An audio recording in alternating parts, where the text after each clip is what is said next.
हरे कृष्णा। कल हम महाभारत से शिवी महाराज की जो कथा है उसको सुन रहे थे। दान के अलग अलग प्रकार, दान किनको देना चाहिए और दान देते समय दान देने वाले और दान देते समय देखने वाले, बाज और कबूतर पक्षी, और उसमें शिवी महाराज का संवाद। इंद्र और अग्नि परीक्षा करने के लिए आए थे और शिवी महाराज का वर्णन भागवत के अलग अलग स्कंदों में आता है, इसकी भी हमने चर्चा की। आज उसी प्रकार से और एक राजा राज्य परिवार में जन्म लिए थे, परंतु एक ब्रह्मर्षि बन गए। भरत कुल के थे, भरत वंश के थे। 90वें स्कंद में इनका वर्णन आता है।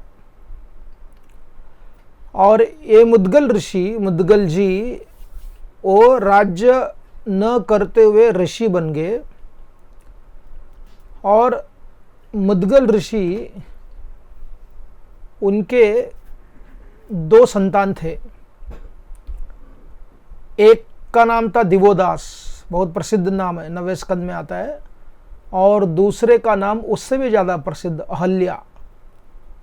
अहल्या की चर्चा वाल्मीकि रामायण में आती, जिस समय भगवान श्री रामचंद्र जी ने अपने चरणों के द्वारा, अपने चरणों के प्रभाव से अहल्या जो पत्थर समान बन गई थी, तो उसका उद्धार किया। गौतम ऋषि की पत्नी थी वो। और अहल्या और गौतम ऋषि के संयोग से सतानंद नामक एक ऋषि का जन्म हुआ था। जो वाल्मीकि रामायण को जानते हैं, सतानंद ऋषि जिस समय विश्वामित्र मुनि भगवान रामचंद्र के पिता के दरबार में आकर सिद्धवन ले जाते हो, जिनको राक्षसों का एक आक्रमण चल रहा था, उनको मारने के लिए, ताटक, सुबाहु, मारीच, वो कार्य करने के उपरांत वाल्मीकि विश्वामित्र मुनि वापस अयोध्या नहीं आते, बल्कि अपने प्रवास को आगे रखते।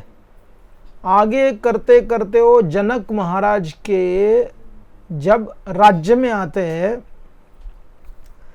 पूर्व रात आने के कारण वो धनुष्य देखने के लिए उनको अवसर उसी रात को नहीं मिला, तो इसलिए एक स्थान पर वो निवसित हो जाते। और वहां सतानंद ऋषि अपने माता का उद्धार की कहानी सुनते बड़े प्रसन्न हो जाते हैं। और सतानंद ऋषि विश्वामित्र मुनि की कहानी, उनका जो प्रवास जो था, कैसा प्रवास था वो। कौशिक राजा थे, वशिष्ठ महर्षि के गौरव, उनकी समृद्धि, उनकी संपत्ति, उनकी जो गाय थी उसको देखकर उनमें ईर्ष्या हो गई कि मुझे प्राप्त करना है। जबरदस्ती किया, लेकिन वो कामधेनु गाय थी, हजारों राक्षसों को उत्पन्न किया, योद्धाओं को उत्पन्न किया, क्योंकि वशिष्ठ महर्षि उसकी रक्षा नहीं कर पाए। तो स्वरक्षा करने हेतु एक गाय के शरीर से इतने सारे सैनिक निकले, उन्होंने जो दिग्विजय राजा विश्वामित्र के सैनिक को परास्त कर दिया। तब विश्वामित्र मुनि समझ गए, धिक्ताम, उन्होंने धिक्कार किया अपने क्षत्रिय तेज को। बोले अगर तेज है वो ब्रह्म तेज है, मुझे ब्रह्मर्षि बनना है। तो क्या क्या उनके साथ में हुआ, उस कहानी सतानंद महर्षि राम और लक्ष्मण को विश्वामित्र मुनि के सामने प्रस्तुत करते हैं। वो सुनते हैं, उनमें कोई समस्या नहीं होती है, क्योंकि उनका प्रवास था, उनमें कई सारे समस्या आई थी विश्वामित्र मुनि को। तो ये सतानंद महर्षि थे। और इनका वर्णन, मुद्गल ऋषि का वर्णन, जिस समय भगवान श्री कृष्ण, कल हम चर्चा कर रहे थे, जब जरासंध के दरबार में आते, जरासंध के दरबार में आकर जरासंध को प्रेरणा देते कि देखो जरासंध, हम ब्राह्मण गण हैं, आपसे दान मांगने के लिए आए हैं, और जो दान मांगने के लिए आता है उसको देना चाहिए। अरे दान मांगने के लिए जब भी आते, देखकर अपने प्राणों को भी न्यौछावर करने के लिए तैयार थे। तो उन्होंने किनका उदाहरण दिया था? शिबी का उदाहरण दिया था, हरिश्चंद्र महाराज का उदाहरण दिया था, और उसी प्रकार से ददिंजी का दिया था, और मुद्गल ऋषि का भी उदाहरण दिया था। और खास ये बोलकर कि मुद्गल ऋषि ऊंचा वृत्ति करने वाले, उन्होंने दान दिया था अपने कष्ट में भी। कई लोग कहते हैं कि मुद्गल ऋषि की पत्नी पूर्वजन की पत्नी द्रौपदी बन गई। व्यासदेव जी महाभारत में कहते कि वो कन्या थी, एक ऋषि कन्या थी, उसने तपस्या की, और तपस्या करने के उपरांत भी उसको श्रेष्ठ पति नहीं मिला, इसलिए अगले जन्म में वो द्रौपदी बनकर आई। लेकिन ऐसी कहावत है, लोग बोलते हैं। तो मुद्गल ऋषि की कहानी कहाँ आती है महाभारत में? ये बहुत ही महत्वपूर्ण है। पांडव प्रवास कर रहे थे, वन में थे। वो वन में 11 साल पूर्ण हो गए। तो 11 साल पूर्ण होने के बाद हमारे युधिष्ठिर महाराज जी, कई लोग प्रश्न उठाते ना कि युधिष्ठिर महाराज ने जुआ खेला, द्रौपदी को दांव में लगाया, तो उनको दंड क्यों नहीं दिया? देखो, दंड का परिणाम दंड के समान होना चाहिए ना। तो यहां आप प्रसंग को देखते हो, युधिष्ठिर महाराज 11 साल के बाद बैठकर रो रहे थे। किसके लिए 11 साल हो गए? इसके लिए नहीं, इसके लिए अश्रुपात कर रहे थे। उनके आंखों से अश्रुओं की धारा बह रही थी, क्योंकि मेरे कारण मेरी पत्नी द्रौपदी, मेरे अनुज भीम, नकुल, सहदेव, अर्जुन को इतना कष्ट उठाना पड़ा। दीर्घ श्वास ले रहे थे, और उस समय उस वन में स्वयं व्यासदेव जी आते हैं, और व्यासदेव जी पांडवों के कष्टों को देखने लगते हैं, और इतना दर्द भरा हुआ रहता है कि व्यासदेव जी, जो महान दिग्गज अनासक्त ऋषि, उनके आंखों से अश्रुओं की धारा बहने लगती है। ये कृपणता नहीं है, ये आसक्ति नहीं है, ये संवेदनशीलता है। तो संवेदनशील होना ये कोई पाप नहीं है। तो ये कोई प्रश्न उठा सकता है, इतने बड़े ऋषि होकर रो कैसे रहते? इतने बड़े ऋषि थे, इसीलिए तो उनके आंखों से अश्रुओं की धारा बह रही थी ना। संवेदनशील थे, और संवेदनशील होते हुए भी ज्ञानी भी थे। तो उन्होंने क्या कहा युधिष्ठिर महाराज को? उन्होंने कहा, देखो युधिष्ठिर, ये भौतिक जगत द्वंद्व से भरा हुआ है। It's a land of duality, द्वंद्व से भरा हुआ है। इसलिए यहां आपके लिए कष्ट भी आएंगे और सुख भी आएंगे। यहां आपको आनंद का भी अनुभव होगा और निरानंद का भी अनुभव होगा। जब आपको अपने पुण्य कर्म के कारण जो सुख मिलेगा, उसमें अनासक्ति का भाव रखो। अनासक्ति और त्याग में बहुत बड़ा अंतर होता है। त्याग यानी कि कभी कभी कृत्रिमता से छोड़ देना कि मैं नहीं खाऊंगा, लेकिन जब वो मिल रहा है खाने के लिए, अगर आम का सीजन है, आपको आम मिल रहा है, आप आम खाते हो, तो उसको छोड़ने की आवश्यकता नहीं। आसक्ति यानी कि क्या? आसक्ति यानी कि आम का सीजन होने पर भी किसी न किसी प्रकार से सीजन के बाद भी खाना आयुर्वेद के विरुद्ध है, प्रकृति के विरुद्ध है। लेकिन मनुष्य बहुत स्मार्ट बनने के कारण वो प्रकृति को परास्त करना चाहता है। लेकिन अंडरलाइंग प्रिंसिपल क्या है उसका? अंडरलाइंग प्रिंसिपल ये है, it is turning out to be आसक्ति। तो यहां त्याग पूर्वक सुख का अनुभव करें और कष्ट धैर्य पूर्वक सहन करें। व्यासदेव जी ने कहा, कष्ट को कैसे सहन करें? धैर्य पूर्वक आप कष्ट को सहन करें। और व्यासदेव जी ये बातें करते करते उसी वन में, मुझे लगता है काम्यक वन, उसी वन में युधिष्ठिर महाराज को थोड़ा सा उन्होंने कथा सुनाया। किसकी? मुद्गल ऋषि की। एक कोई छेड़ा उनका नाम। तो युधिष्ठिर महाराज तुरंत पूछने लगे, मैं इनके कथा को विस्तार रूप में समझना चाहता हूं कि ऐसे कैसे थे वो, इतने बड़े दानी कैसे बन गए। तो युधिष्ठिर महाराज को व्यासदेव जी कथा सुनाना प्रारंभ करते हो। कहते कि देखो युधिष्ठिर, मुद्गल ऋषि अपने परिवार के साथ कुरुक्षेत्र में निवास किया करते थे। जब वो कुरुक्षेत्र में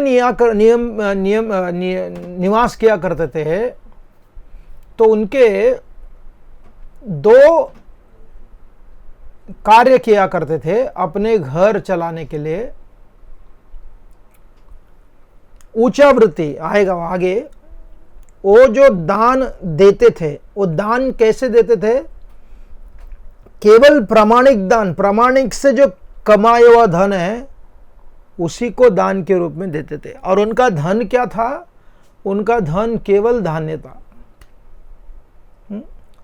तो देखो, एक होता है वैयक्तिक रूप से दान देना,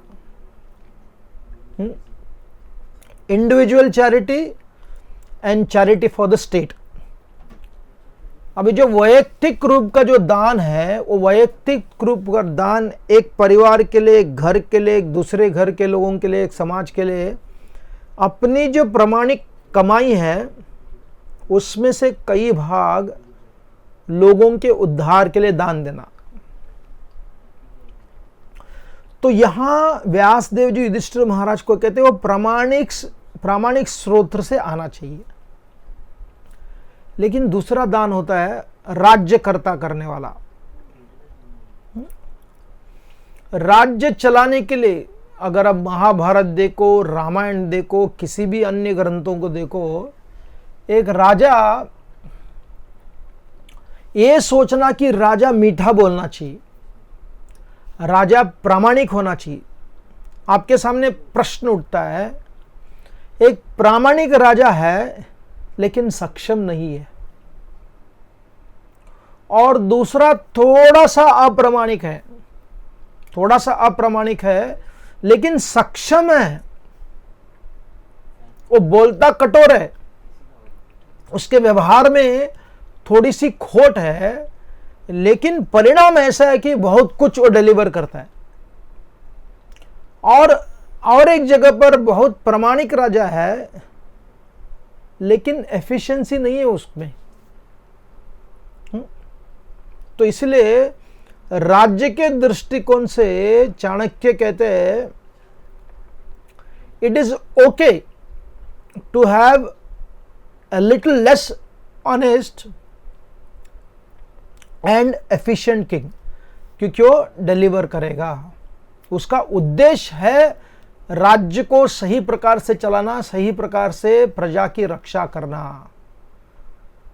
तो इसीलिए हम देखते हैं खास करके आधुनिक समाज में, अगर आप पॉलिटिकल डिस्कशन देखोगे, अगर आप लोगों को प्रोडक्टिविटी की बात करो, उनके व्यवहार की बातें करते हैं। अगर किसी व्यक्ति के व्यवहार के बारे में चर्चा करो, but then they go around somewhere else only. तो इसलिए जब किसी से चर्चा हो रही है, if you are talking about governance, तो गवर्नेंस के कंट्रीब्यूशन के बारे में चर्चा करना चाहिए, उसके व्यवहार के बारे में चर्चा नहीं करना चाहिए। अभी एक मैं डॉक्टर से बात कर रहा था, तो प्रश्न उठा कि देखो तुम एक कोऑर्डिनेटर हो, मैं प्रश्न उठाया, तुम एक कोऑर्डिनेटर हो, आपके सामने एक सर्जन है, खड़ूस है, बहुत मीठा कभी बोलता ही नहीं है, लेकिन एफिशिएंट है वो अपने सर्जरी में, और दूसरा सर्जन है बहुत मीठा बोलता है, लेकिन 10 में से 8 सर्जरी ठीक हो जाते हैं, 2 ठीक नहीं होते। आप किसके पास जाओगे? तो उसने प्रश्न उठाया, but still that he has to change ना, he has to change, he has to be sweet also. तो मैंने कहा देखो उसका साचा वैसे बना हुआ है, बदलना चाहिए, ये वैश्विक दृष्टिकोण है। He has to transform, is a universal principle. But हमारा ऑब्जर्वेशन क्या है, इतने साल से बदला नहीं है, तो क्या करोगे उसको ढांचा जैसे बना है, क्या उसको उपयोग कर सकते हो आप?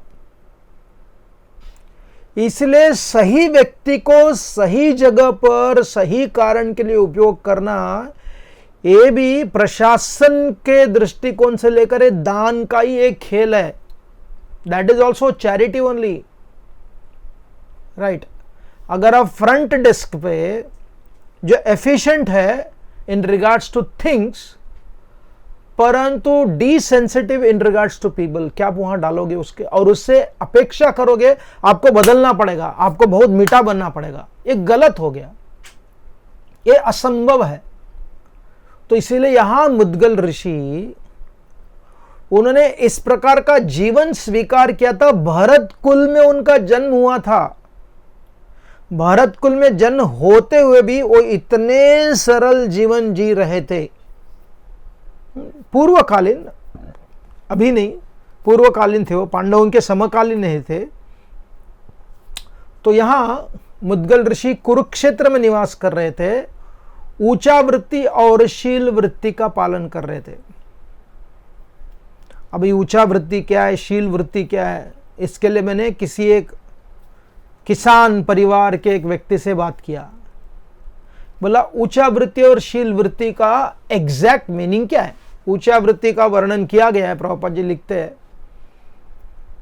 कि किसान जब अपने फसल को हार्वेस्टिंग करने के बाद, वो छिलका निकलने के बाद जो बाजार ले जाते हैं, या खेती में सब काम करने के बाद जब दाना गिर जाता है ना, चावल का दाना, गेहूं का दाना, ज्वारी का दाना गिर जाता है, उस गिरे हुए चीज़ों को एकत्रित करना, दुकान में जाने के पहले, मार्केट में जाने के पहले, और उसका हस्क निकालने के बाद जो गिरता है उसी को एकत्रित करना, ये ऊंचा वृत्ति हो गया। और शील क्या है? शील वृत्ति यानी कि जब आप हार्वेस्टिंग के समय निकलते हो, उसको ट्रांसफॉर्म करते हैं, और अब पैडी नहीं निकला, उसका हस्क नहीं निकला हुआ है, अगर वो गिर जाता है उसको उठाकर। और ये मुद्गल ऋषि नो, मन में प्रश्न उठता होगा, अरे इतना कम लेकर कैसे जीविका चला सकता है? Understand the principle. वो चला रहे थे। हाल ही में वो जानी एक जो गुजरात में साधु थे, 60 साल से कुछ खा नहीं रहे थे, कुछ पी नहीं रहे थे। देखो, इट इज नोन फैक्ट, इसको भारतीय वैज्ञानिक लोगों ने उसके साथ में परीक्षण किया था। अगर आप इंग्लिश न्यूज़पेपर का आर्टिकल पढ़े होते तो उसमें क्या लिखा था? it was assumed that he was living like this, यानी कि फैक्ट प्रूव होने के बाद भी वहां संशय का किरण के साथ वो प्रस्तुत कर रहे थे। ऐसा बोला जाता था कि वो भूखा था। उनको मिलने के लिए हमारे कई भक्तगण यहां से गए थे, वीडियो टेप भी किया हुआ है, हमारे लाइब्रेरी में वीडियो टेप है, उनका संदर्शन किया हुआ है। हाँ? तो देखो, अगर आधुनिक समाज में भी अगर ऐसा कोई है, आपने देखा है कितने सारे साधु लोग कितने महीनों तक उपवास करते हैं, और कई ऐसे साधु भी है उनको मधुर भोजन अच्छा लगता है। अगर आप मथुरा में जाओगे, वहाँ के जो विप्रगण हैं, वो 3-3 किलो रबड़ी आराम से गुटक करके खत्म कर सकते हैं। उनके अंदर वो क्षमता है उतना खाने के लिए, और इनके अंदर इतनी क्षमता है न खाने के लिए। तो यहां मुद्गल ऋषि स्वाभाविक रूप से, उसमें कृत्रिमता नहीं थी, he was not forcing to fast, और ये ब्राह्मणगण फोर्सिंग नहीं कर रहे थे मधुर भोजन करने के लिए, स्वाभाविक था, ये सीमलेस था। तो क्या करते थे, वो जाकर एक द्रोण इतना भरकर ऊंचा वृत्ति और शील वृत्ति के द्वारा लेकर वो 15 दिन में एक बार भोजन ग्रहण करते थे, और वो अन्न को जो भी वो एकत्रित करते थे उसको इष्टिकृता नाम के यज्ञ के रूप में अर्पण करके स्वीकार किया करते थे, अपने परिवार को भी खिलाते थे। तो कई प्रश्न उठा सकता है, आजकल चालू है ना, is it not imposing on his children and wife, is it not an abuse? ये तो मेरा दृष्टिकोण हो गया। क्या मैंने उनके पत्नी से, उनके बच्चों से बात किया है? Why can't we see from another perspective also कि the wife was as devoted as the husband and she was absolutely all right with that, और उसी प्रकार से उनके लड़के के लिए एडवेंचर था। ऐसे कितने लोग, किसी ने आज परसों कहा कि उनकी बेटी वो निर्जल उपवास की पूरे दिन, तो कोई बोल सकता है कि that was impressed upon her, you know, she was imposing herself, forcing herself, is there need to fast? अरे जैसे आपको कुछ भी करने की इच्छा होती है, पार्टी करने की इच्छा होती है, आप 16 साल के होकर शराब पीने की इच्छा करते हो, even that could be called as imposed upon by the social pressure. उसको फ्रीडम कहना और इसको इम्पोजिशन कहना, देखो, यानी कि देखने की दृष्टि में कितना बड़ा प्रिजुडिस है। तो यहां ये मुद्गल ऋषि 15 दिन में एक बार खाते थे, उनकी इच्छा थी, किसी ने फोर्स नहीं किया, शास्त्र में ऐसा कहाँ नहीं लिखा है, लेकिन उन्होंने अपने साधना को अपने दृष्टिकोण से करने का स्वीकार किया और वो कर रहे थे, और उनकी प्रसिद्धि तीनों लोगों में फैल गई, सरलता जीवन जी रहे। और उनकी परीक्षा करने हेतु, उनका दर्शन करने हेतु, अपने स्वयं के आंखों से अनुभव करने हेतु दुर्वास मुनि वहां आए। दुर्वास मुनि अभी दुर्वास, किसी एक पुराण में लिखा हुआ है, दुर्वास यानी कि जितना उनसे दूर रहोगे उतना आपके लिए अच्छा है। क्योंकि दुर्वास मुनि जब किसी के यहां आते हैं, वो देखते रहते कि गलती करो शाप दे दूंगा। देखो सोचो, अगर वो आपके एग्जामिनर बन गए, अगर आपके वो कोच बन गए, अगर आपके लेक्चर देते समय आपके लेक्चर का परीक्षण किया और जो गलती हो गई तो प्रतीक्षा करते रहते, you make a mistake I curse you. एक दृष्टिकोण से क्या हुआ, वो एक बड़े पुलिस ऑफिसर के समान है। पुलिस ऑफिसर जब रास्ते पे खड़े होते हैं, वो आपके लिए बहुमान, पारितोषक या गिफ्ट देने के लिए खड़े नहीं होते, क्योंकि आप अच्छा गाड़ी चला रहे हो। गाड़ी चलाना आपका कर्तव्य है, गाड़ी न चलाना आपके लिए दंडनीय है, तो तुरंत आपको बुला करो, चिट्ठी देते, दंड चढ़ाते आपको ऊपर। तो वैसे ही दुर्वास मुनि हमारे क्या करते थे, वो दंड देते थे, गलती किया शाप मिल जाता था। तो आए, किधर आए, वो मुद्गल ऋषि के पास आए, बोला बहुत भूख लगा है, और विचित्र विचित्र व्यवहार करते थे। द्वारका में हम सुनते हैं, जब भगवान श्री कृष्ण उनको घर पे बुलाया, उन्होंने बोला ठीक है मैं घर पे आऊंगा, लेकिन मैं घोड़े पे नहीं आऊंगा, बैल गाड़ी पे नहीं आऊंगा। आप दोनों पति पत्नी कृष्ण और रुक्मिणी क्या करना चाहिए, बैल के बदले में आपको जोत जाएगा और आप मुझे घर ले जाओ। और इतना पसीना, इतनी थक गई रुक्मिणी मैया, और उसको प्यास लग गया, तो उन्होंने अपने पति से कहा कि मुझे प्यास लगा हुआ है। तो भगवान कृष्ण जानते थे दुर्वास मुनि का क्रोध, लेकिन पत्नी की इच्छा भी पूरी करनी है ना, प्यास लगा हुआ ना, तो स्वाभाविक है, तो इसलिए उन्हें पानी दिया। तो दुर्वास मुनि ने कोई शाप दे दिया उस जगह पर, तो वहां से पानी दूर जगह से आ जाता है। तो दुर्वास मुनि यहां आए, और जब जब उनका भोजन करने का समय है, तब तब आकर उन्होंने क्या किया, बोला मुझे खाना चाहिए, और सब कुछ खा लेते थे। अगर जो बचा हुआ है मुद्गल ऋषि को देने के बदले में अपने शरीर को, उस अन्न को लगाकर वहां से चले जाते थे। एक बार हुआ, 2 बार हुआ, 3 बार हुआ, 4 बार हुआ, 5 बार हुआ, ऐसा 6 बार हो गया।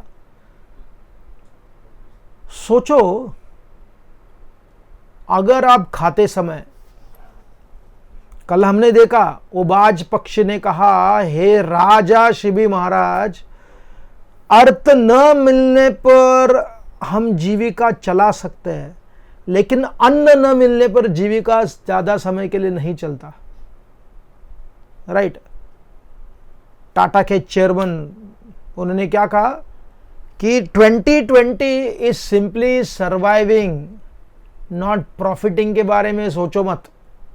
अगर आप प्रॉफिट के बारे में सोचोगे तो क्या होगा, हो सकता है कि आप जिएगे भी नहीं। So living is much greater profit than worrying about making less profit और मेकिंग नो प्रॉफिट और बहुत बड़ा नुकसान करना।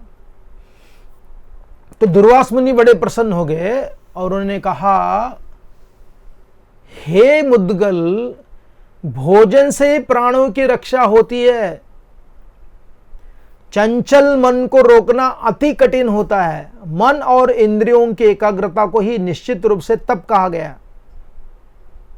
हाँ, तो इसीलिए आप ये कर पा रहे हो। परिश्रम से उपार्जित किए हुए धन का शुद्ध हृदय से दान करना अत्यंत दुष्कर है।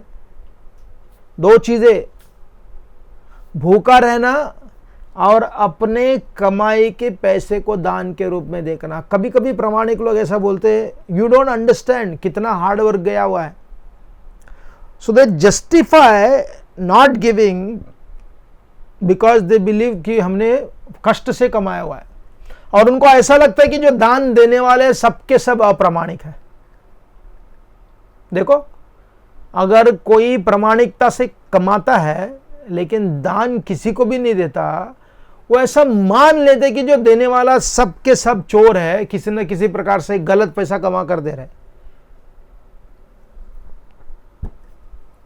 तो ऐसे लोगों को समझाने के लिए, बताने के लिए, it doesn't matter who you are, ये फर्क नहीं पड़ता आप कौन हो, परंतु आप एक समाज में निवास करने वाले लोग होने के कारण ये आपका आद्य कर्तव्य हो जाता है कि दूसरों के दुखों को जितना आप कम कर सकते हो उतना कम करने के लिए प्रयास करना चाहिए। तो मुद्गल ऋषि इतना होने पर भी वो देते थे, तो दुर्वास मुनि बड़े प्रसन्नचित्त हो गए। एक तो भूखा रहने पर भी आप क्या नहीं कर रहे हो, विचलित नहीं हो रहे हो, और प्रामाणिक से कमाया हुआ धन के कई भाग आप दान के रूप में दे रहे हो। हाँ, ये बहुत ही सुंदर है। तो इसलिए हे मुद्गल, मैं आपको मेरे शक्ति के प्रभाव से मैं आपको उस लोक भेजना चाहता हूं जहां आपको बहुत सुख मिलेगा। किस लोक को? देवलोक को, इंद्रलोक को या स्वर्ग लोक को। ऐसा बोलते ही दुर्वास मुनि के प्रभाव से वहां कहां से? स्वर्ग से कई देवदूत आ गए। अब ये देवदूत शब्द को कई लोगों ने गलत उपयोग किया हुआ है। हाँ, तो आ गए देवदूत लोग। ये देवदूत आकर अपने विमान के साथ आए थे मुद्गल ऋषि को ले जाने के लिए। देखो, उस समय प्रश्न उठा ना, मुद्गल ऋषि ने प्रश्न उठाया कि हे देवतागण, देवताओं के प्रतिनिधि, मैं ये जानना चाहता हूं कि वहां जाने के एडवांटेजेस और डिसएडवांटेज क्या है, उसके सकारात्मक प्रभाव क्या है, उसके नकारात्मक प्रभाव क्या है, इस दोनों को मैं जानना चाहता हूं। आपने कभी ऐसा देखा है, अगर कोई आपको किसी बड़े पार्टी पे बुलाया, क्या होता है? तुरंत तैयार हो जाते हैं। मैं कहा हूं काफी बार, मेरे एक काफी पुराने मित्र थे, मंदिर में निवास किया करते थे।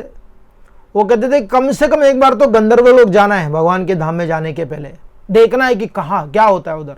वो अच्छा गाते थे, उनको लगा गंधर्व लोग में जाएंगे तो गाने के लिए मिलेगा और अच्छा गा पाएंगे। हाँ, कम से कम वो ऑनेस्ट थे। लेकिन कभी कभी क्या होता है, लोग कहते हैं कि नहीं, I will never go to heavenly planets, लेकिन यहां के जो हेवनली प्लैनेट का अनुभव देने वाला ना, छुप छुप के भी जाते हैं, राइट। तो इट इज नॉट इजी, ये इतना आसान नहीं है। एक कथा आती है, नारद मुनि भगवान नारायण के पास गए, उन्होंने कहा, भगवान नारायण, मुझे लगता है ना बहुत लोग आपकी भक्ति करते हैं पृथ्वी तल पर, और उनको आपके पास में आना है, लेकिन आप इतना क्यों कष्ट करते हो, इतना क्यों उसको विरल बना के रखा है। इसलिए ब्रह्म संहिता में कहा है ना, नो विरलाचारा कटी पे, ये जो गोलोक वृंदावन इतना कठिन है, वैकुंठ इतना कठिन है, बहुत विरल लोग ही जाते हैं, as if it does not exist only, because इतने कम लोग जाएंगे तो फिर हो सकता है ना लोग में मन में आएगा, रे कोई जाता नहीं है कि नहीं पता नहीं। तो नारद मुनि एक बड़े दयालु होने के नाते उन्होंने भगवान नारायण से बोला कि ले लो ना, उनको बुलाओ ना। मतलब भगवान बोले जाओ नीचे और बोलो सबको आ जाओ, मैं ले जा रहा हूं सबको। तो नारद मुनि आए भागकर पृथ्वी तल पर, सबको बुलाया। तो उसमें से कई लोगों ने क्या, अरे फेंकता है, ऐसा कोई होता है क्या, अरे कई लोग ने उसके प्रति संदेह किया, और कई लोगों ने उसके प्रति क्या किया, आलस्य दिखाया, अरे क्या है, जाने दो ना, इधर ही थोड़ा रह जाते। तो कई लोग जाने लगे नारद मुनि के साथ, 50-60% लोग जाने लगे। और जहां जाओगे, जिधर जाना चाहते हो, जाते जाते आपको बीच में बहुत कुछ लगता है डिस्ट्रैक्शन के लिए। एयरपोर्ट में जाते हो प्लेन पकड़ने के लिए, लेकिन जाते जाते इस दुकान में गया, उस दुकान में गया, ये किया वो किया, कितना सारा सामान लेकर जाते हैं लोग, डिस्ट्रैक्टेड। तो उसी प्रकार से जब वो जा रहे थे, वहां उनको अलग अलग प्रकार के सुख सुविधाएं दिखाने लगे, फ्री ऑफ कॉस्ट। जैसे बस में जाते समय कोई स्टेशन आता है, तभी वो होटल के लोग बुलाते ना, कंसेशन में आपको खाना मिल रहा है, आइए आइए, सीटी बजाकर आपको बुलाते रहते। वैसे जहां जहां जा रहे थे उनको ऐसे ऐसे लोग मिल रहे थे। जब नारद मुनि अंत में जाकर वैकुंठ धाम पहुंच जाते, बड़े प्रसन्नता के साथ, अरे मेरे साथ कितने लोग आए, पीछे मुड़ कर देते, कोई नहीं था, क्योंकि भगवान ने डिस्ट्रैक्शन बना के रख दिया था उनको। स्वर्ग बनाया, गंधर्व लोग बनाया, भूस्वर्ग बनाया, बहुत सारा प्रॉपर्टी दिया, बहुत सारा कुएं दिया, बहुत सारे जानवर दिया। तो उसको देखते देखते दे चोज दैट, उस वस्तुओं को उन्होंने स्वीकार किया। It is not God was tempting them, ऐसे नहीं कि भगवान उनको प्रलोभन कर रहे थे, परंतु उनको यही बताना चाहते थे कि दैट इज देयर रियलिटी, उनका अस्तित्व था, उनका सत्य था। नो देयरफॉर बताया जाता है कि आपके अनुभव में और आपके ज्ञान में बहुत बड़ा गैप होने के कारण, there is a huge gap between what we say, believe and what we are experiencing. उस गैप को जब तक कम नहीं करेंगे, तब तक के ज्ञात के कारण हमारे जो आदर्श है, आवर एस्पिरेशन रियलिटी, हमारे ब्रज बिहारी प्रभु कहते हैं ना, aspiration reality and executive reality में बहुत बड़ा अंतर हो जाता है। लेकिन ये जो थे हमारे मुद्गल ऋषि ने क्या कहा, मुद्गल ऋषि ने कहा आई वॉन्ट टू अंडरस्टैंड, उसको ऑडिटिंग करना है, I want to audit it. तो इसलिए किसी भी संबंधों में, किसी भी रिलेशनशिप में, किसी भी वस्तु में, अगर मैं किसी वस्तु से, किसी व्यक्ति से फैसिनेट हो, कॉन्शियसली और अनकॉन्शियसली हम क्या करते हैं, उसके दोषों को देखने की इच्छा नहीं रखते हैं। और जो हमारे परिवार के लोग जब उसको देखते हैं, वो उनमें दोष देखते हैं, उसमें पॉजिटिव देखने की इच्छा नहीं रखते।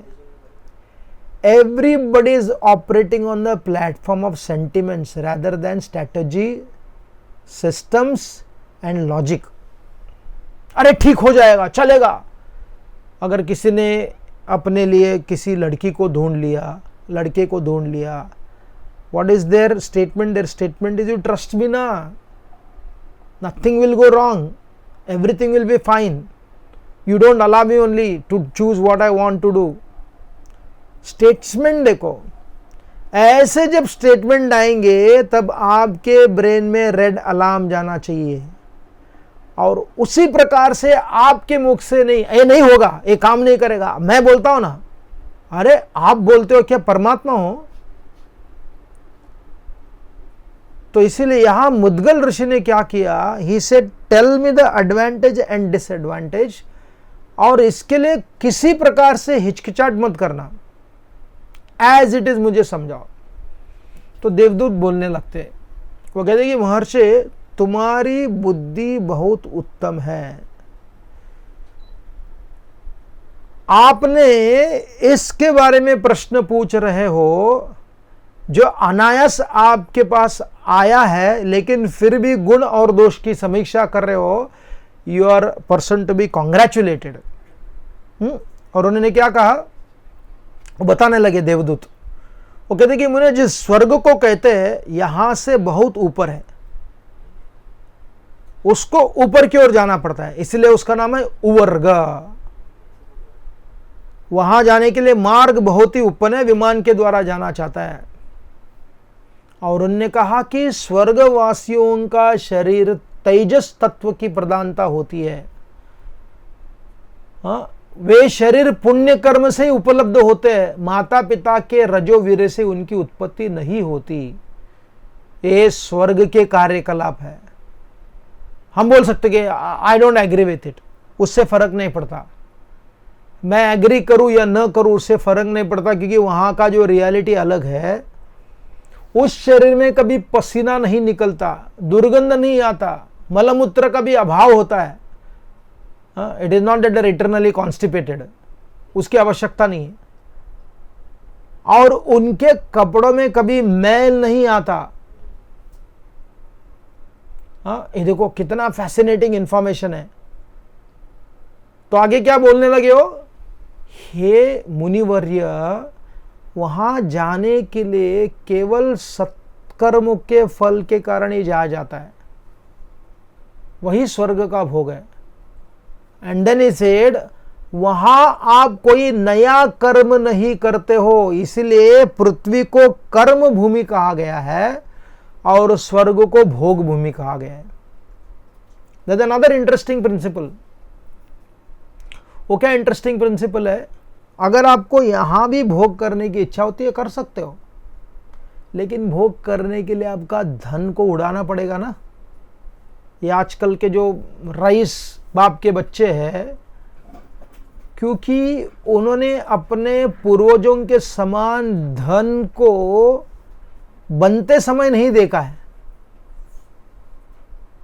उन्होंने जो बनाया हुआ धन है उसको उड़ाते रहते हैं। तो क्या हुआ, आप कितने भी राइस हो, अगर आप अपने कर्म को बंद करके भोग में लगा दिया तो उसका परिणाम क्या होगा, आपका कर्म का श्रेय खत्म हो जाएगा, बैंक अकाउंट खत्म होता रहेगा। वेदर इन दिस वर्ल्ड और other world, it does not matter, वो ऐसा ही होगा। इसलिए उन्होंने कहा, देखो सुंदर, अपना पुण्य रूप मूलधन, इट इज योर कैपिटल। अगर आप कैपिटल से अपने धन को खींचने लगोगे, उसी के कारण भोग मिलेगा। तो अर्थ क्या हो गया इधर, वेरी क्लियर है, भोग is nothing but exhausting your core capital. और जब आपका कोर कैपिटल खत्म हो जाता है तो क्या करना पड़ेगा आपको। तो इसलिए उन्होंने प्रश्न उठाया था, उसके एडवांटेज और डिसएडवांटेज, और ये बोलने लगे, आगे बोलने लगे। कौन बोलने लगे, ये दोनों ही बोलने लगे। और उन्होंने कहा, देखो मुद्गल, स्वर्ग में सबसे बड़ा दोष क्या है, कर्म का भोग समाप्त होने पर वहां से पतन हो जाता है। और जिनका मन सुख में लगा हुआ है, those who are accustomed to pleasure, suddenly when the pleasure is taken away from them, उनसे जब प्लेजर खींच के लिया जाता है, उसका परिणाम क्या हो जाता है? उसको सहन नहीं कर पाते, हैंडल नहीं कर पा जाते। इसलिए ऐसे कितने लोग हैं, सडनली उनके जीवन से उस सुख को हरण करने के कारण उसको हैंडल नहीं कर पाए, उनका प्राण निकल गया। तो सोचो मुद्गल ऋषि, उनका पतन कितना खराब हो सकता है। जब इस प्रकार से स्वर्ग और वहां से पतन के बारे में, उसके नकारात्मक और सकारात्मक की चर्चा करने के बाद मुद्गल ऋषि ने क्या किया? उन्होंने निर्णय लिया। देखो, दोनों स्वर्ग और नरक ये भावनात्मक है हमारे लिए। आज तो इधर नहीं है हमारे पास, ये भावना के कारण ही प्रकट हो जाते हैं। और उसके प्रति हमारी जो रवैया होती है वो कहाँ से निकलती है? वो बुद्धि के द्वारा नहीं निकलती है, केवल भावनाओं के द्वारा निकलती है। Wow, that's so pleasurable, that's so terrifying. हम सुनते हैं इन शब्दों को, इट वॉज सो हेलिश और इट वॉज सो हेवनली, बरोबर ना? ऐसे शब्दों को सुनते रहते हैं। आजकल कई लोगों ने अच्छे शब्दों को भी बोला, व्हाट अ विकेड। कई लोग बोलते हैं विकेड यानी कि अच्छा। तो इस प्रकार से अच्छे कार्य, अच्छे बोलने के लिए भी मां बहन पर गाली देना, आप देखते हो कई लोग ऐसा करते। तो यहां मुद्गल ऋषि ने क्या देखा? मुद्गल ऋषि ने देखा कि I understand things as they are now, what are the advantage and what are the disadvantage.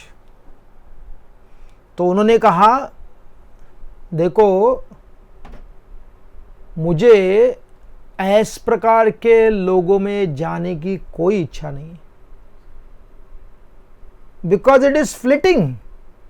सुख चाहिए। इसलिए व्यासदेव जी जब युधिष्ठिर महाराज के पास आकर उन्होंने क्या कहा था? जब तक आपके पास शरीर हो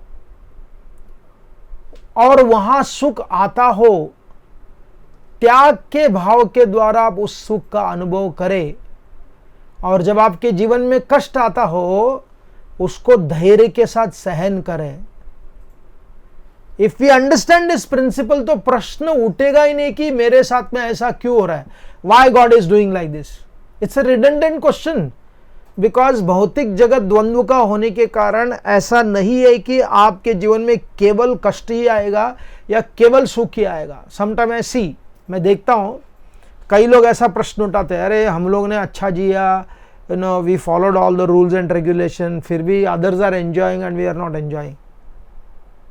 ये कितना संकुचित विचारधारा है। यानी कि आप अच्छा कार्य करने पर भी उस अच्छा कार्य के प्रति आपके मन में अगर घृणा है, that is hellish while doing good work। Can you imagine? अच्छा करते करते भी उसको कोस रहे। What was the point in staying like this?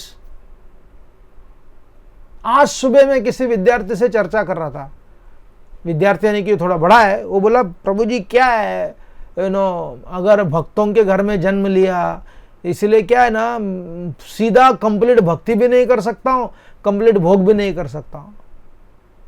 बोले, आपको किसने रोका है? किसने रोका है? आपके माता पिता आपको रोक सकते? जाओ करो ना, बिंदास करो, जो भी करना है करो, देखते कितना सुख तुम भोग सकते हो। नहीं होगा, it is not possible, right. अगर दूसरे उनको ज्ञान नहीं है और ज्ञान न होने के कारण वो भोग कर रहे, क्योंकि 4 लाख प्रकार के चेतनाएं होती है मनुष्य शरीर में।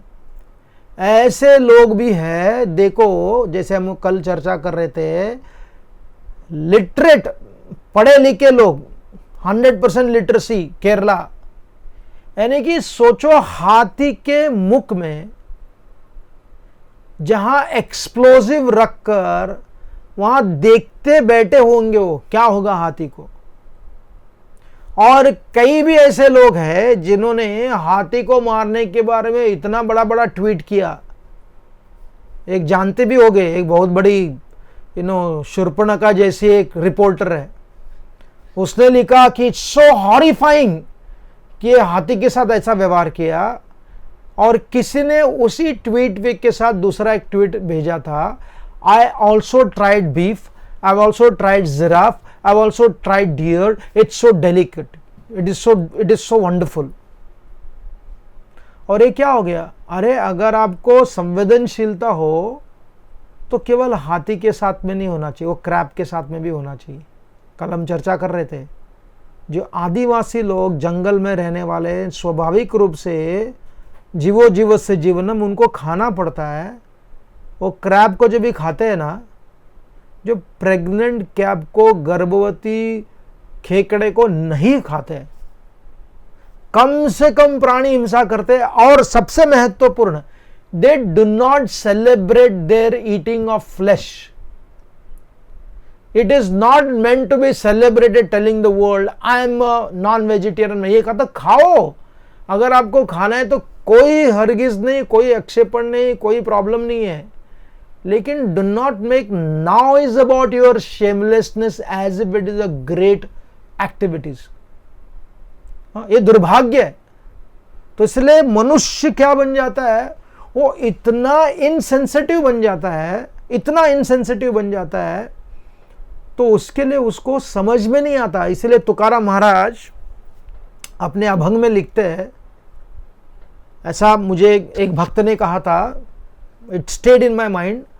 उन्होंने कहा देखो, एक जो बुचर है, कसाई होता है, वो कसाई जब किसी बकरे को या किसी जो चिकन को काटते समय उसके वो जो तो तलवार या चाकू जो भी होती है, उसको धार निकालते समय अपने उंगली के प्रति बहुत ज्यादा गौर से देखता है कि मेरा उंगली नहीं कटना चाहिए, my finger should not be cut, even the smallest of the corner.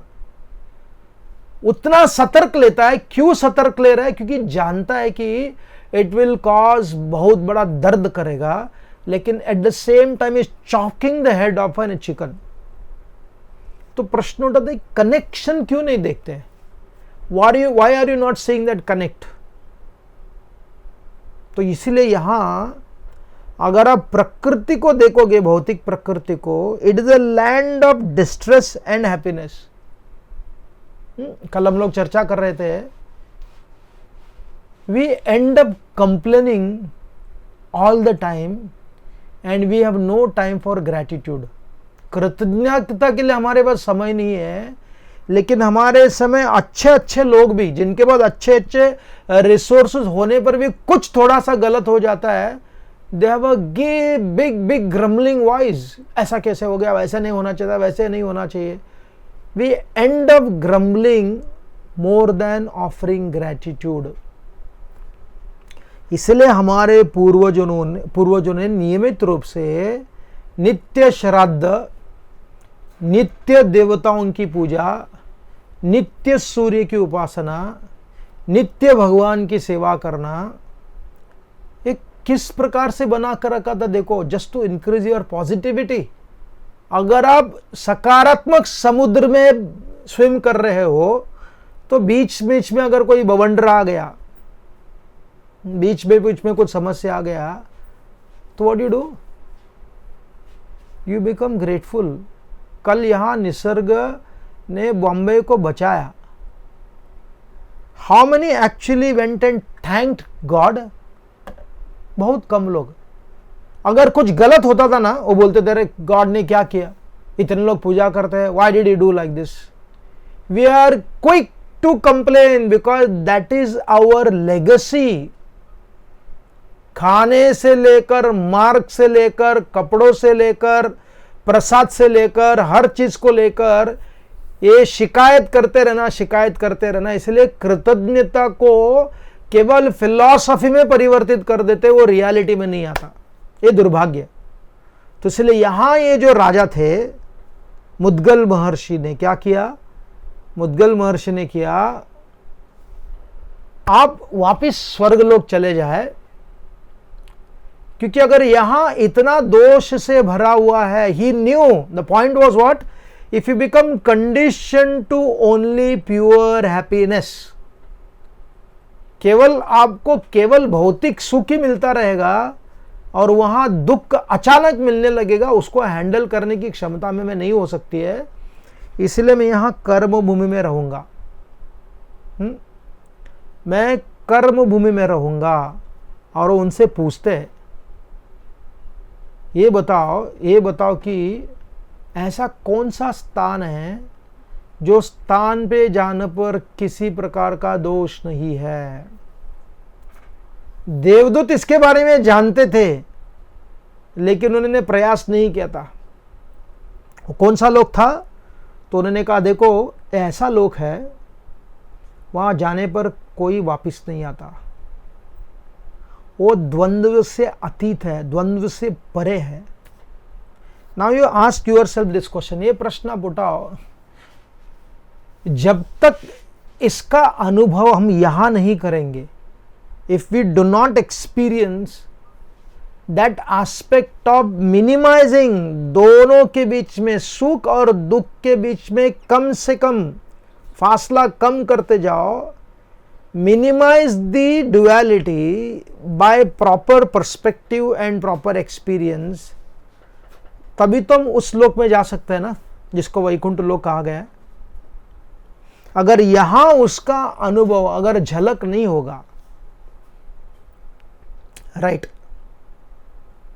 तो थ्योरी ऑफ लोगोस, जो एक बहुत बड़े साइकेट्रिस्ट थे जिनको हिटलर के जो जूइश लोगों के लिए जो बंदी बनाकर उनको गैस चैम्बर में डाल रहे थे, तभी वो वहाँ थे।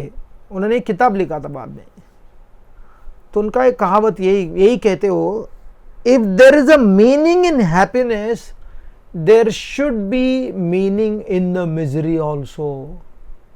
अगर सुख में कोई अर्थ निकलता है तो दुख में भी अर्थ निकालना चाहिए, क्योंकि वहां अर्थ है, अनर्थ नहीं है, वहां भी अर्थ है। तो यहां मुद्गल ऋषि स्वर्ग को जा सकते थे, बाद में सोच सकते थे देखेंगे क्या होता है, अभी मिल रहा है उसको ले लेते हैं, but he chose to stay. उन्होंने निर्णय लिया कि मैं द्वंद्व के जगत में रहूंगा और क्या करूंगा, मैं अनुसंधान करूंगा। किसका अनुसंधान करूंगा? उस धाम को प्राप्त करने के लिए अनुसंधान करूंगा। और कैसे अनुसंधान होगा? वो अनुसंधान करने की जो प्रक्रिया है भगवान श्री कृष्ण गीता में अर्जुन को दूसरे अध्याय में समझाते हैं। प्रारंभ उधर से ही चालू हो जाता है। दूसरे अध्याय के 14वें श्लोक में भगवान क्या कहते हैं कि मात्रा स्पर्शस्तु कौन्तेय शीतोष्ण सुख दुखदा आगम आपायनो नित्य स्तम तितिक्षस्व भारत। अर्जुन, इस भौतिक जगत में जो सुख और दुख कैसे है, वो बारिश, गर्मी और ठंडी के मौसम के समान है, उसको बदल नहीं सकता। वो आएगा निश्चित रूप से और वो चला भी जाएगा।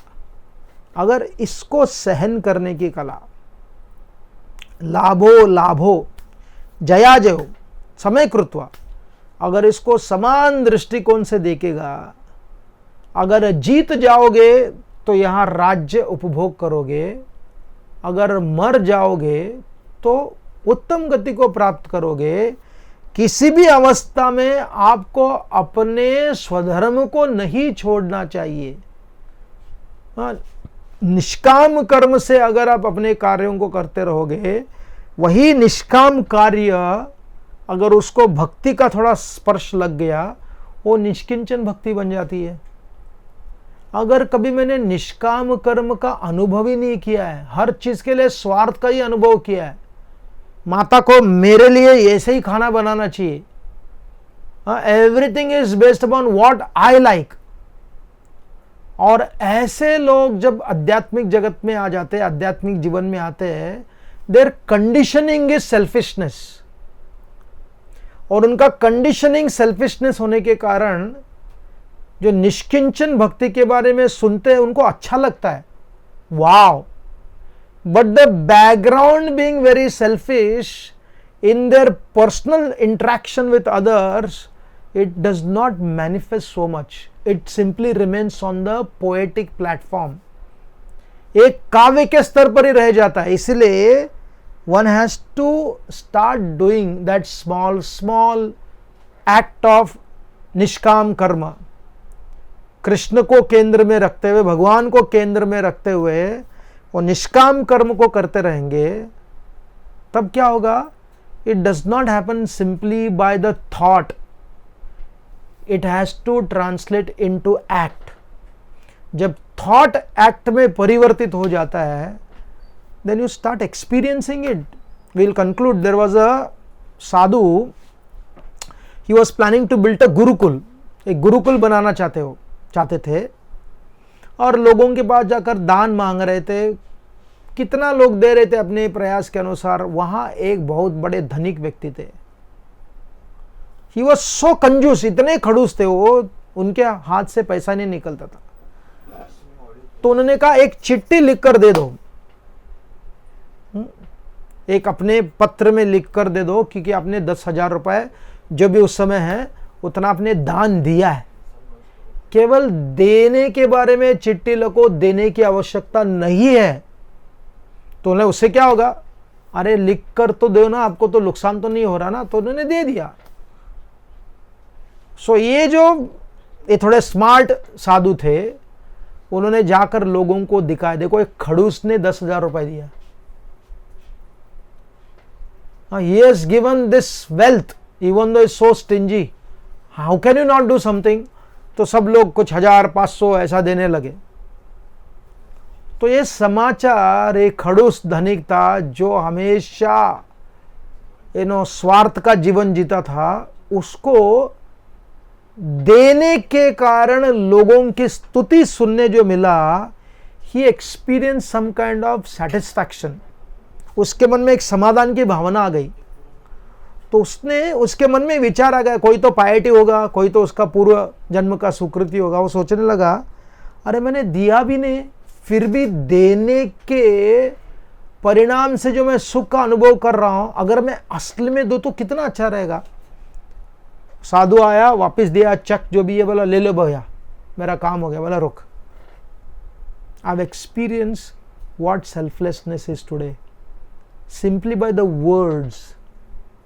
उस शब्द के कारण जो मैंने अनुभव किया, अगर मैं असली में करो तो कितना अच्छा रहेगा।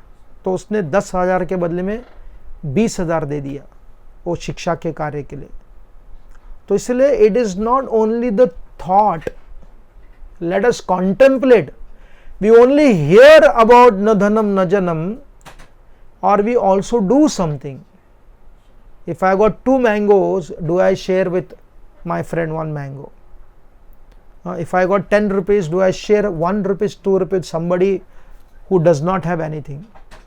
क्या हम ये बोलते कि मैं प्रामाणिकता से कमाया हूं और इसीलिए चोरी लोग देते हैं, जिनके पास धन है वही दान देते हैं, मैं दान नहीं देता हूं? What is it? तो इसलिए गीता में भगवान श्री कृष्ण बड़े स्टेप के साथ धीरे धीरे, यू डू दैट एक्ट। जैसे बताया जाता है कि देखो कितनी महानता है। जो गुरु गोविंद सिंह थे, महान वैष्णव थे, दशम ग्रंथि भी उन्होंने लिखा था, उसके बारे में काफ़ी वाद विवाद हो गया, वो अलग ही कहानी है। तो जब अपने शत्रुओं के साथ में युद्ध करते थे ना, कहा जाता है कि उनके बाण के अग्रभाग में कुछ गोल्ड पार्टिकल लगाते थे, सोना। क्यों लगाते थे?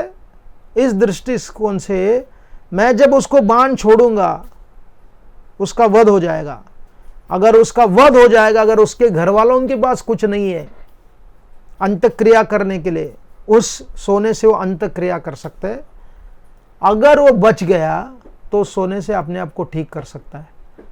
यानी कि युद्ध करते समय में भी उनको देने की इच्छा थी। अपने चारों बच्चों को खो दिए वो। कहाँ गुरु गोविंद सिंह जी कलम बाल गंगाधर तिलक के बारे में बता रहे थे, ये सब राज्य करता थे, दे वर पॉलिटिशियन।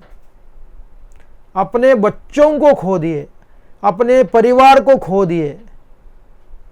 और देखो हमारे पास ऐसे भी है, अपने बच्चों के लिए सारा शर्म को भी खो देते,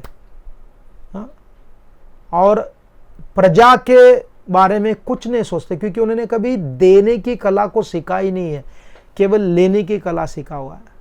अगर देने की कला को सिखाएंगे, प्रामाणिकता से मेरे से जो आया हुआ है उसमें से थोड़ा सा भाव, when you see that transformation, then निश्चित रूप से यही भावना आएगी, यही प्रश्न आएगा, मुद्गल ऋषि को यही प्रश्न आएगा कि ऐसा कोई स्थान है जो ये भोग और दुख से परे है।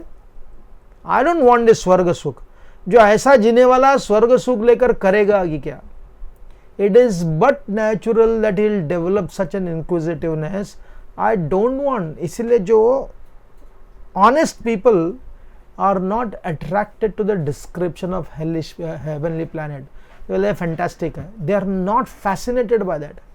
They want something substance. जब वो substance वाला को सुनते हैं, जहाँ निस्वार्थता है, जहाँ eternality है, they chose that over this. Thank you very much. Hare Krishna.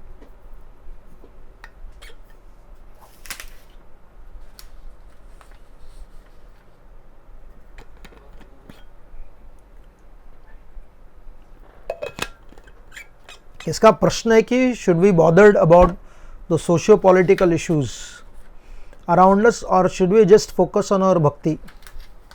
कहाँ भक्ति करते हो उसके ऊपर निर्भर करता है, यू नो।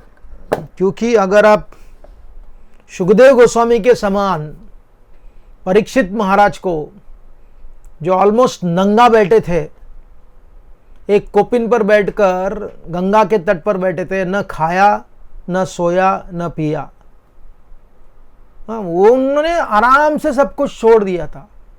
और सुखदेव गोस्वामी जो केवल दूध पान जो आते थे, जो ग्वाला है दूध निकालने तक, गोधनम मात्रे ना, उतना समय रहते थे। भौतिक जगत से कोई संबंध नहीं था उनको 100%। तो इसीलिए हमें समझना चाहिए कि मेरा वातावरण किधर है। अगर आप एक बड़े शहर में रहते हो, आपके सोसाइटी में किसी के साथ मिलते ही नहीं हो, आप हो गया, आपका घर हो गया, you don't interact only the place where you are living. अगर सोचो आपको हार्ट अटैक हो गया, अभी हम लोग डील कर रहे हैं, एक 4 दिन में very close devotees, you know, one devotees mother, Radhikapati Prabhu के मदर को मैसिव हार्ट अटैक हो गया, क्योंकि संबंध थे लोगों के साथ में, तुरंत हॉस्पिटल लेकर गए। राहुल के पिताजी, उसको भी हार्ट अटैक हो गया। मेरे एक मित्र थे, मेरा भी मित्र का मैसेज आया, उसका हार्ट अटैक में उसका डेथ भी हो गया। तो if you are not connected to any people, then you should go to the Himalayas. अगर आपको हिमालय में जाना चाहिए और वहाँ भक्ति करनी चाहिए, या ब्रज में जाना चाहिए, पेड़ के नीचे बैठना चाहिए, घर नहीं खरीदनी करना चाहिए। तो इसीलिए मेरा मत यह है कि you don't have to be actively involve in politics, there is no need. सतर्क रहे, पॉलिटिक्स में जाने की आवश्यकता नहीं। पॉलिटिक्स यानी कि ऐसा नहीं कि आप अपने घर में भी पॉलिटिक्स होता है।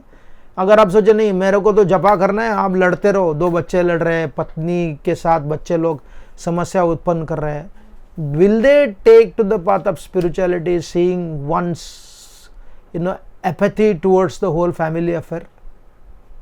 अगर बार बार कोसते रहेंगे तो मैं पता नहीं किधर फंस गया इनके साथ, तो your legacy will not continue within your own family and what to speak of the society. तो इसलिए अगर आप गीता पढ़ोगे, भागवत पढ़ोगे, भगवान श्री कृष्ण उन ग्वालाओं को बता रहे हैं, अरे देखो इन पेड़ों को कितना चैरिटेबल है। दशम स्कंद में देखो भगवान क्या क्या करते थे, उनके गृहस्थ आश्रम के जीवन को देखो। इसलिए our goal is not this. हमारा गोल जो मुद्गल ऋषि बता रहे वही गोल है। अगर अपने अपने कर्तव्य के अनुसार, अपने अपने समाज के अनुसार if you behave while keeping Krishna in the center, yat karoshi yadashnasi, तो उसका परिणाम क्या होगा? उसका परिणाम ये हो जाएगा, you naturally be attracted to experiencing Vaikuntha। नहीं तो क्या होगा, जितना हम अनासक्ति का ढोंग करेंगे उतना ही कुछ रिसोर्सेस मिल जाएगा विल ग्रैब इट, राइट। तो किसी ने पूछा what is the reason for Dasam Granth becoming controversial, that's a different subject matter only. उसके लिए पूरा एक इसमें सिंपल बताना हो तो ब्रिटिश लोगों ने जो डिवाइड एंड रूल का कॉन्सेप्ट लाया था, it was not only a political divisiveness. उसके लिए थोड़ा सा फिर से आपको अपने इतिहास को समझना होगा, कैसे उन्होंने एक नैरेटिव्स क्रिएट कर दिया। स्पेशली अगर आप पढ़ोगे बहुत सारे ग्रंथों में, जो लेफ्ट लिबरल लोगों ने जो ग्रंथ लिखा, they consciously send this narrative, Sikhism is different from Hinduism, Sikhism is different from this, Sikhism is different from that. उनका हिंदुइज्म से कोई संबंध नहीं है। तो उसका परिणाम क्या हो जाता है, जैसे संबंध टूटने लगता है, आप पूरा अलग राष्ट्र भी मांगने लगते हो। That is called as breaking India forces. ऐसे बहुत सारे फोर्सेस है वो भारत को तोड़ना चाहते हैं, और जितना भारत फ्रेगमेंटेड होगा उतना बाहर के फोर्सों को इसका ये मिलेगा। तो इसलिए इसको कॉन्शियसली अवॉइड करना हो, उनके साथ कोई संबंध नहीं है दशम ग्रंथि का।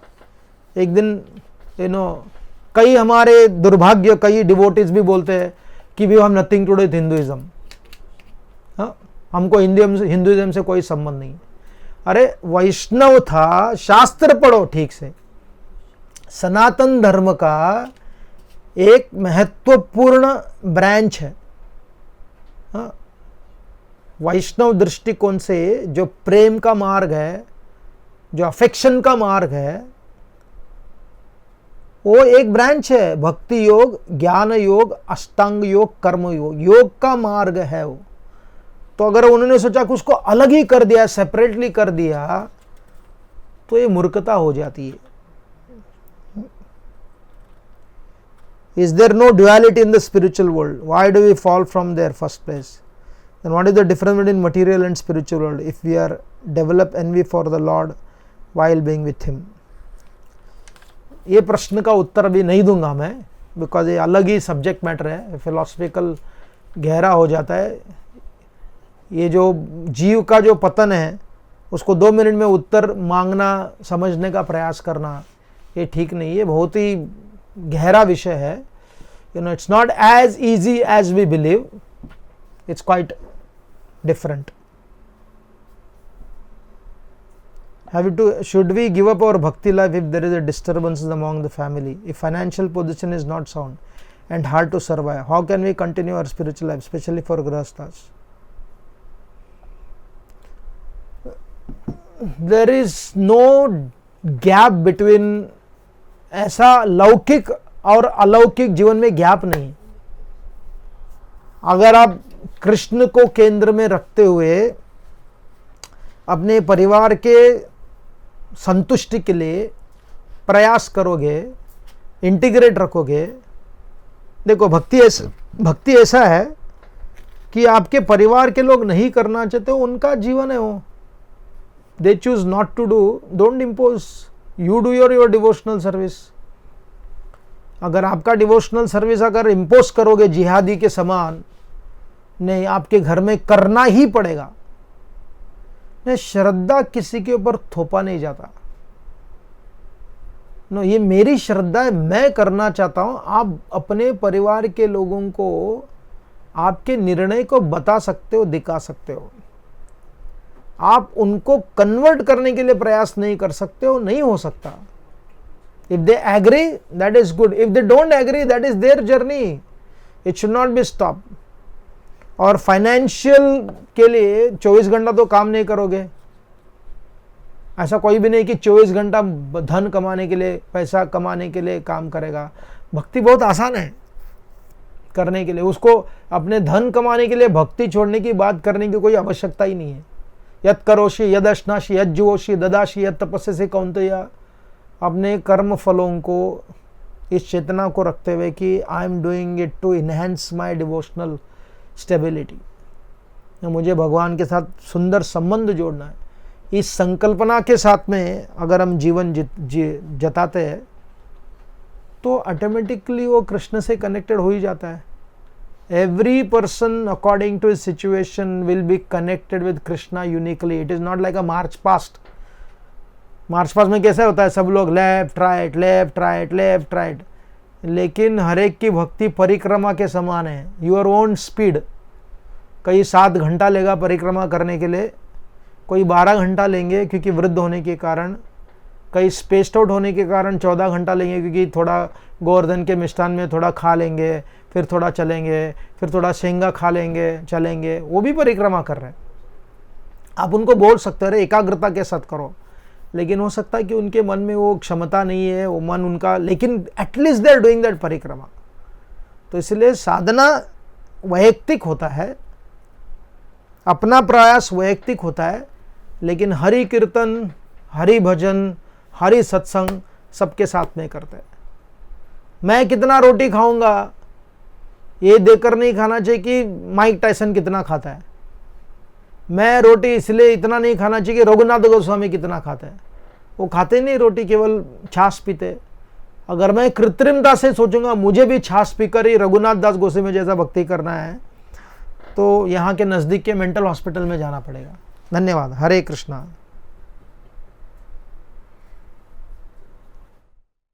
RG Media YouTube channel, like, share, subscribe.